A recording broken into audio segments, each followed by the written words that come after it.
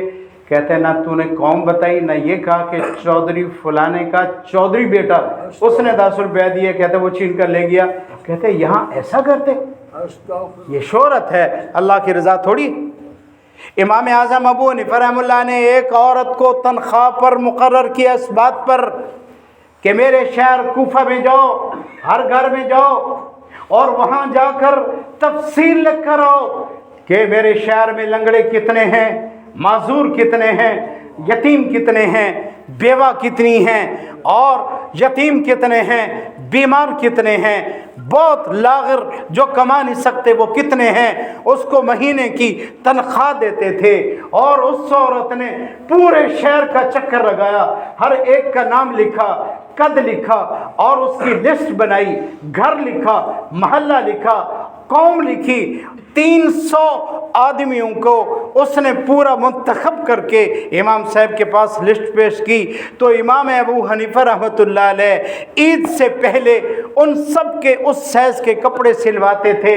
گھر میں 7 آدمی ہیں، مرد بھی عورتیں بھی، ان کے کپڑے سلواتے تھے، اس میں خرچی رکھتے تھے، عید کی کھانے کی چیزیں رکھتے تھے، اور جب عید کی رات ہوتی تو آپ 7 خاص بندوں کو لیتے اور گٹھڑی باندھ کر گھروں میں ڈال دیتے۔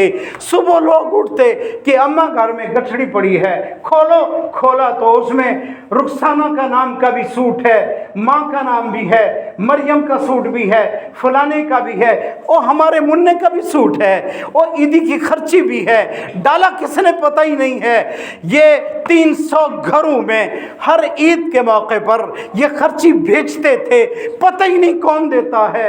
جب امام اعظم ابو حنیفہ رحمہ اللہ کا انتقال ہوا تو عید بھی آئی، ایک غریب نے کہا یار میرے پاس کچھ بھی نہیں آیا، دوسرے نے کہا میرے پاس بھی خرچہ آتا تھا، کپڑے آتے تھے نہیں آیا، تیسرے نے بھی کہا، اس طرح غریب غریب کو ملتے رہے۔ تحقیق کی تو 300 گھرانے ایسے نکلے، کہا یہ تحقیق کرو خرچہ بند کب سے ہوا، تو سب نے اتفاق کیا کہ جب سے امام اعظم ابو حنیفہ کا انتقال ہوا ہے ہمارے 300 گھرانوں کا خرچہ بند ہو گیا ہے۔ یہ دینے کا طریقہ ہے۔ تمہارے پاس افطاری کا کافی سامان ہے، غریب کے پاس بھیج دو۔ انتظار کیوں کرتے ہو کہ میرے پاس لینے کے لیے آئے گا؟ تو افطار پارٹی ایک فتنہ ہے، سختی سے علماء اور مفتیان کرام منع کرتے ہیں، تم صدقہ کرو، زکاتیں دو، اللہ کے نام پر اور طریقے استعمال کرو، ایسی حرکتیں مت کرو۔ احتیاط کرو گے انشاءاللہ۔ اور آخری لفظ کہتا ہوں، اسی پہ میں بات کو سمیٹتا ہوں، اللہ مجھے بھی آپ کو بھی اس کے قدر کی توفیق دے۔ اہتمام کے ساتھ رمضان کا چاند دیکھو، یہ بھی حدیث سے ثابت ہے، اہتمام کے ساتھ۔ کیا وجہ ہے؟ عید کا چاند سب دیکھتے ہیں اور رمضان کا چاند دیکھنے کے لیے تکلیف ہوتی ہے، یہ کیا ہے؟ کہ ایمان کی کمزوری نہیں تو کیا؟ اہتمام سے چاند دیکھو اور یہ دعا پڑھو، اللہم احلہ علینا بالامن یا بالیمن والایمان والسلامت والاسلام۔ اور حدیث میں ہے، میرے آقا صلی اللہ علیہ وسلم فرمایا، جس کا رمضان اچھا گزر گیا، ہائے سارا سال اس کی برکات سے سارا سال ہی اچھا گزرے گا۔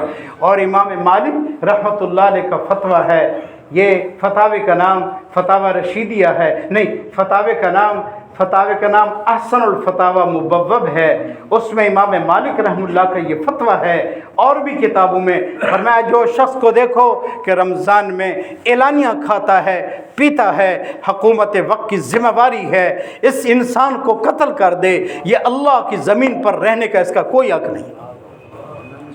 ایک جرم روزہ نہیں رکھتا، دوسرا جرم لوگوں کے سامنے کرتا ہے، اور یہ کہتے ہیں جب اللہ سے یعنی بندوں سے کیا، یا پھر کپڑے اتار دینا بھائی مانا ننگا، پھر اللہ کا حیا نہیں تو لوگوں کے سامنے کپڑے کیوں پہنتا ہے؟ یہ کفریہ بات ہے کہ جب اللہ کا حیا نہیں تو لوگوں سے کیا حیا، یہ کفریہ بات ہے، کفریہ بات۔ میرے آقا صلی اللہ علیہ وسلم سے ایک صحابی نے پوچھا، میں جب اکیلا ہوں تو میں اپنے کپڑے جسم کے اتار لوں، میں اپنی رانوں کو ننگا کر دوں؟ فرمایا نہیں، اللہ زیادہ حق رکھتا ہے کہ اس سے حیا کرو، جب علیحدہ ہو پھر بھی تمہیں ننگے ہونے کی اجازت نہیں ہے، یہ دین ہے۔ بھی احتیاط کرو گے انشاءاللہ۔